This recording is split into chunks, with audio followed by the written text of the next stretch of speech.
Series اور parallel circuit میں کیا فرق ہوتا ہے اور ان کی خصوصیات کیا؟ یہ ہے آج کا ہمارا ٹاپک۔ دیکھتے ہیں اور چلتے ہیں ویڈیو کی طرف۔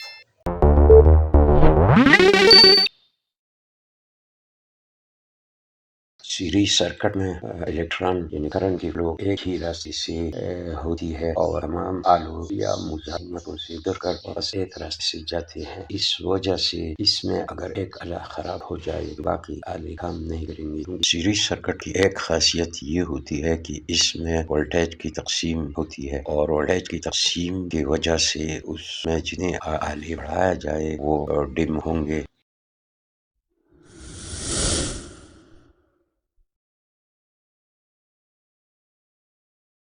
پیرل سرکٹ میں کرنٹ گزرنے کی مختلف راستے ہوتے ہیں۔ ہر آلہ راستہ ہے۔ اس وجہ سے اگر ایک آلہ خراب ہے تو باقی آلے دستور اپنا کام کرتے رہیں گے۔ پیرل سرکٹ میں وولٹیج کی تقسیم بھی نہیں ہوتی ہے، اس وجہ سے یعنی مزید آلے لگانے سے آلے ڈم نہیں ہوتے۔